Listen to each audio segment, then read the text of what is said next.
And welcome to KTV India. అధికారం అనే అయస్కాంతానికి ఆకర్షితులయ్యేవారు ఆ అధికారం పోగానే ఖచ్చితంగా దూరం అవుతారు. బీఆర్ఎస్ పార్టీకి ఈ విషయం వెంటనే తెలిసొస్తోంది. తాము ప్రయోగించిన అధికార అయస్కాంత ఆకర్ష్ ఇప్పుడు రివర్స్ అవుతోంది. నిర్మల్ మున్సిపల్ బీఆర్ఎస్ సభ్యులంతా మూకుమ్మడిగా కాంగ్రెస్ లో చేరేందుకు ప్లాన్ చేసుకుంటున్నారు. ఇతర చోట్ల అదే పరిస్థితి. చివరికి ఈ వలసలు ఎక్కడ ఆగుతాయో అంచనా వేయటం బీఆర్ఎస్ పెద్దలకు కష్టమే. ఎందుకంటే చివరికి ఈ జాబితాలోకి ఎమ్మెల్యేలు చేరినా ఆశ్చర్యం లేదు.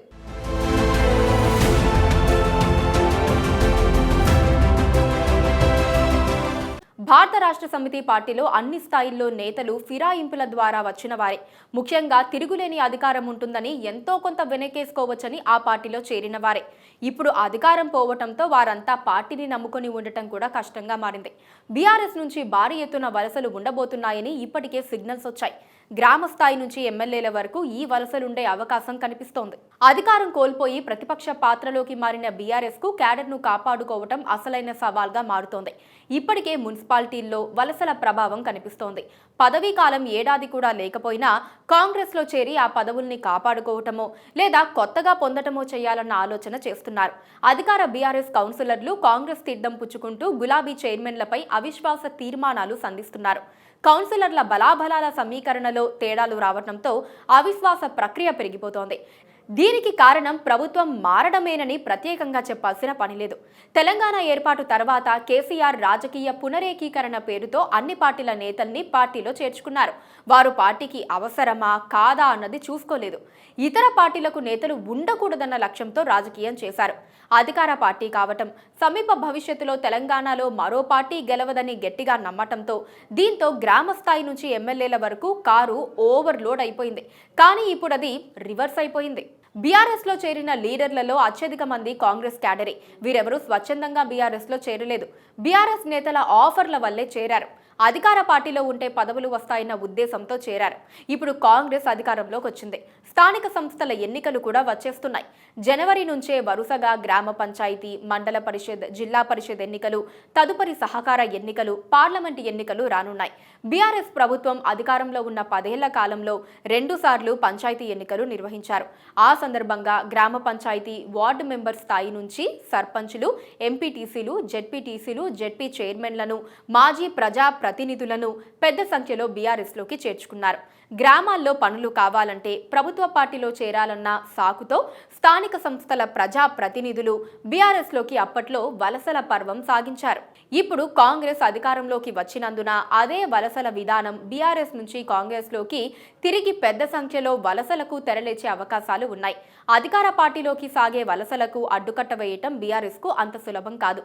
వలసల ప్రక్రియ ఎంత ఎక్కువ ఉంటే ఆ పార్టీ సంస్థాగతంగా కొంత బలాన్ని కోల్పోక తప్పదు. ఇదంతా ఆ పార్టీ నేతలు చేసుకున్న స్వయంకృతమేనని చెప్పక తప్పదు.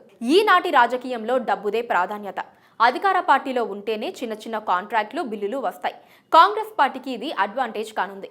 గ్రామ స్థాయి నుంచి ఎమ్మెల్యేల వరకు ముందు అభివృద్ధి కోసం తప్పట్లేదన్న వాదన వినిపించే అవకాశం ఉంది. రాజకీయాల్లో ఇప్పుడు విలువలు, సిద్ధాంతాలు లేవు. ఉన్నదల్లా ఆర్థిక ప్రయోజనాలు. ఏ పార్టీలో ఉంటే ఎంత పవర్, ఎంత ఆర్థిక ప్రయోజనం ఉన్నదే చూసుకుంటూ ఉంటారు. అందుకే బీఆర్ఎస్ చీఫ్ కేసీఆర్ తన పార్టీలోకి అంత సులువుగా నేతల్ని ఆకర్షించగలిగారు. కానీ ఇప్పుడు అదే రివర్స్ అవుతోంది. ఇందుకోసం ప్రజా ప్రతినిధులు పెట్టుకున్న ముద్దు పేరు అభివృద్ధి కోసం. గతంలో ఎమ్మెల్యేలు నియోజకవర్గ అభివృద్ధి కోసం అధికార పార్టీలో చేరినట్లే ఇప్పుడు కూడా అదే మాట వినిపించడానికి అవకాశం ఉంది. బోటాబోటీ మెజారిటీతో ప్రభుత్వాన్ని నడుపుతోన్న కాంగ్రెస్ కు ప్రభుత్వాన్ని కూల్చేస్తామన్న హెచ్చరికలు అప్పుడే వినిపిస్తున్నాయి. అందుకే బీఆర్ఎస్ నుంచి వలసలను ప్రోత్సహించటం ఖాయమన్న చర్చలు జరుగుతున్నాయి. ఇందుకోసం నియోజకవర్గ అభివృద్ధి కోసం అనే వాదాన్ని ముందుకు తెస్తారని అంటున్నారు.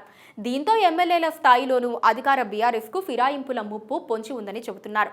ఇది ఒక రకంగా నీవు నేర్పిన విద్యయే నీరజాక్ష అన్న చందంగా ఉండొచ్చని రాజకీయ పరిశీలకులు అంచనా వేస్తున్నారు. 2014 ఎన్నికల్లో మెజారిటీ పెంచుకునేందుకు బీఆర్ఎస్ అధినేత కేసీఆర్ ఫిరాయింపుల వ్యూహంతో టీడీఎల్పీని విలీనం చేసుకున్న సంగతి తెలిసిందే. 2018లో కాంగ్రెస్ ఎమ్మెల్యేలను కూడా ఇదే పద్ధతిలో కలుపుకున్నారు. అదేంటంటే రాజకీయ పునరేకీకరణ అని పార్టీ పెద్దలు చెబితే నియోజకవర్గాల అభివృద్ధి కోసమే పార్టీ మారామని ఎమ్మెల్యేలు చెప్పేవారు. ఇప్పుడు అదే మళ్ళీ రిపీట్ అయ్యేందుకు అవకాశాలు లేకపోలేదని అంటున్నారు. ఎమ్మెల్యేలు మారితే ఆటోమేటిక్గా సగం క్యాడర్ అయినా మారుతుంది. అది అధికార పార్టీలోకి, అంటే ఇక చెప్పాల్సిన పని లేదు.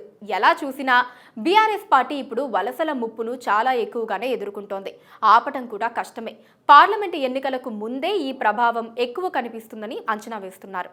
రాజకీయ నేతలు ఎప్పుడూ కొంతమంది అధికార పార్టీలోనే ఉంటారు. వారికి ఏ పార్టీ అన్నది ముఖ్యం కాదు, అధికార పార్టీ ముఖ్యం. అందుకే అధికారంలో ఉన్న పార్టీలకు డిమాండ్ ఎక్కువగానే ఉంటుంది. కానీ అలాంటి వారి వల్ల ఎంత ఉపయోగం అన్నది చేర్చుకునే పార్టీలే తేల్చుకోవాల్సిందే.